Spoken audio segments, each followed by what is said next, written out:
स्वागत है आप सब लोगों का हमारी एक नई वीडियो में। इस वीडियो में हम डिस्कस करेंगे JKOP BSc nursing, BSc paramedical, BSc technology course के लिए जो इंपॉर्टेंट क्वेश्चंस हैं, चाहे बायोलॉजी, केमिस्ट्री या फिजिक्स के, उसके रिगार्डिंग हमारी जो सीरीज़ चल रही है तो उसी को हम कंटिन्यू करेंगे। लेकिन उससे पहले मैं आपको बता देता हूँ, अगर आप में से कोई ऑनलाइन टेस्ट देना चाहता है या कोई टेस्ट सीरीज़ लेना चाहता है, चाहे किसी भी गवर्नमेंट एग्ज़ाम के लिए, तो अभी एक ऑफ़र चल रहा है टेस्ट बुक पे। तो वहाँ पे आप क्या करोगे, वहाँ पे जाके आप कोई भी सीरीज़ बाय कर सकते हो, चाहे कोई भी क्वेश्चन प्रैक्टिस आपको करना हो, चाहे नीट के रिगार्डिंग हो, चाहे किसी गवर्नमेंट एग्ज़ाम के रिगार्डिंग हो। इसके अलावा यहाँ पे आपको बोपी का भी एग्ज़ाम है, तो ओबियसली वहाँ पे आपको टेस्ट सीरीज़ मिल जाएंगी। और यहाँ पे अभी ऑफ़र चल रहा है, अगर यहाँ पे 1799 वाले प्लान की प्राइस की बात करेंगे तो वो 307 में आपको मिलेगा। और कोड आपको यूज़ करना है RAC12, जो कि आप यहाँ पे देख सकते हो। 28 से लेकर 31 मार्च के बीच में आपको यूज़ करना है। उसके बाद अगर आपको ईयरली चाहिए तो यहाँ पे 351 में आपको 1999 वाला प्लान मिल रहा है। तो जाइए बाई कीजिए। बहुत सारे स्टूडेंट्स पूछते हैं कि हम टेस्ट सीरीज़ कहाँ से दें, ऑब्जेक्टिव्स कहाँ से करें, तो ये बेस्ट रहेगा आपके लिए। इसके अलावा यहाँ पे अगर आपको JKSSB का एग्ज़ाम या कोई भी एग्ज़ाम आपको देना है तो उसके लिए भी इसमें टेस्ट सीरीज़ अवेलेबल है। बहुत सारे क्वेश्चंस दिए गए हैं, तो एक बार ज़रूर चेकआउट कर लेना। तो चलिए वीडियो को स्टार्ट कर लेते हैं। अस्सलाम वालेकुम everyone, I hope you all are doing great. Welcome to JK study point. आज के इस वीडियो में हम जेके बोपी, बीएससी नर्सिंग और पैरामेडिकल एग्जाम 2026 के लिए मोस्ट इंपॉर्टेंट फिजिक्स एमसीक्यूज लेकर आए हैं। ये एक्सपेक्टेड है, तो वीडियो को एंड तक जरूर देखिए ताकि आपको कंसेप्ट भी क्लियर हो और करेक्ट आंसर भी पता चले। और अगर आप जेके बोपी, जेके एसएसबी और अदर कॉम्पिटिटिव एग्जाम्स की प्रिपरेशन कर रहे हैं तो हमारी यूट्यूब चैनल को जरूर सब्सक्राइब करें और व्हाट्सएप ग्रुप को ज्वाइन कीजिए, उसका लिंक आपको डिस्क्रिप्शन में मिलेगा। आइए स्टार्ट करते हैं क्वेश्चन नंबर 1 से। क्वेश्चन नंबर 1 हमसे ये पूछ रहा है कि कौन सा लॉ कहता है कि कोई भी बॉडी जब तक रेस्ट में है या फिर यूनिफॉर्म मोशन में है तब तक वही स्टेट में रहेगी जब तक उस पर कोई एक्सटर्नल फोर्स एक्ट ना करे। तो ऑप्शन है Newton's first law, Newton's second law, Newton's third law या फिर लॉ ऑफ ग्रेविटेशन। इसका जो करेक्ट आंसर है वो है option A, Newton's first law ये कहता है। क्वेश्चन नंबर 2 की बात करें तो ये पूछ रहा है कि किसी बॉडी को अपनी स्टेट ऑफ मोशन चेंज होने से रोकने की टेंडेंसी को क्या कहते हैं। तो ऑप्शन से मोमेंटम, फोर्स, इनर्शिया, एक्सेलरेशन। इसका जो करेक्ट आंसर है वो है option C, inertia. Question number 3 कहता है कि फोर्स की SI यूनिट क्या होती है। ऑप्शन ए है जूल, न्यूटन, वॉट या फिर पास्कल। इसका जो करेक्ट आंसर है वो है option B, Newton. Question number 4 कहता है कि मोमेंटम किस चीज के बराबर होता है। Option A mass into velocity, force into distance, mass into acceleration, velocity into acceleration. इसका जो करेक्ट आंसर है वो है option A, mass into velocity. इनका जो आंसर कीज है इनके वो एंड पे है, आपको वो भी PDF में मिल जाएंगे। तो क्वेश्चन नंबर 5 की बात करते हैं। ये हमसे ये पूछ रहा है कि न्यूटन का जो सेकेंड लॉ फोर्स को किस चीज से रिलेट करता है।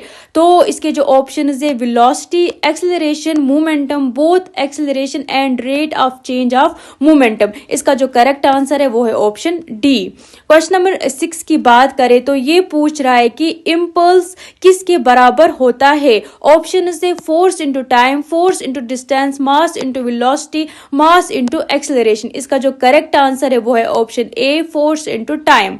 क्वेश्चन नंबर 7 की बात करें तो ये पूछ रहा है कि इम्पल्स की SI यूनिट क्या होती है। तो N है, NSA, KGA या फिर M/S। इसका जो करेक्ट आंसर है वो है न्यूटन सेकेंड, NS।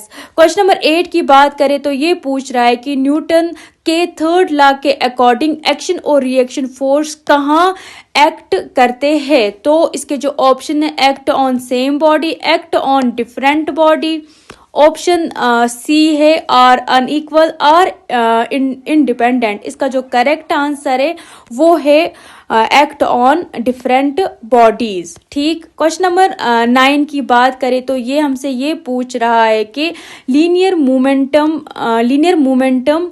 का कन्वर्सेशन लॉ कब अप्लाई होता है। तो इसका जो ऑप्शन है इसके वो है external force act, no external force acts, only friction acts, only gravity acts. इसका जो करेक्ट आंसर है वो है नो एक्सटर्नल फोर्स एक्ट। ठीक, क्वेश्चन नंबर 10 की बात करें तो ये पूछ रहा है कि अगर किसी सिस्टम पर एक्सटर्नल फोर्स एक्ट ना करे तो टोटल मोमेंटम क्या होगा। इसके जो ऑप्शन है इंक्रीज होगा, डिक्रीज होगा, रिमेन कांस्टेंट या फिर बिकम जीरो। इसका जो करेक्ट आंसर है वो है option C, remain constant. Question number 11 हमसे ये पूछ रहा है कि स्टैटिक फ्रिक्शन कब एक्ट करता है।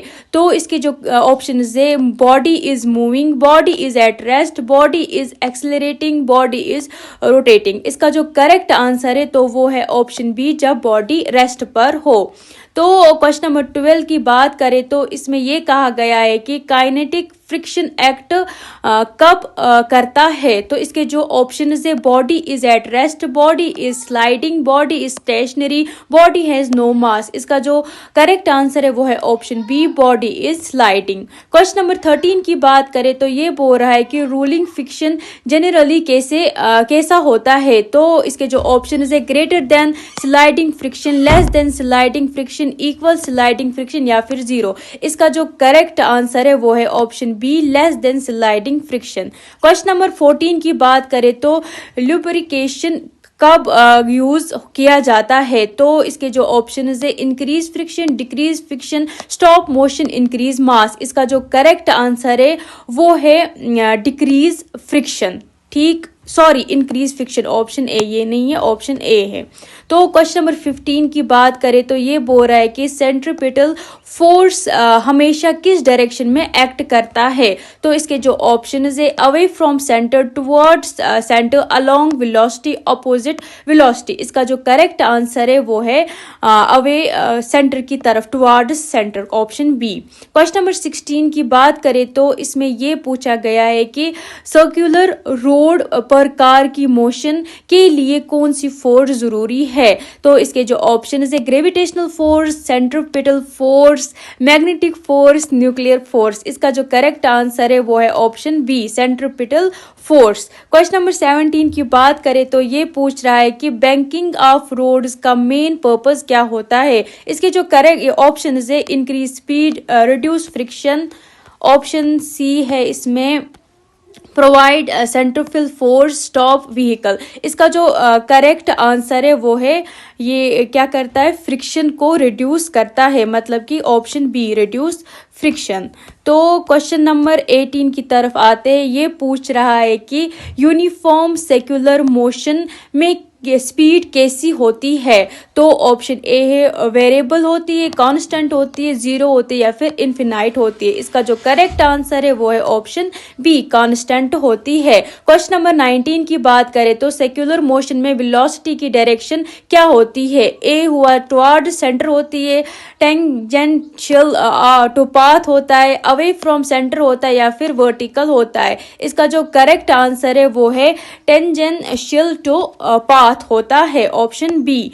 लास्ट क्वेश्चन की बात करें तो इसमें यह कहा गया है कि कौन सा फोर्स प्लेनेट्स को ऑर्बिट में बनाए रखता है।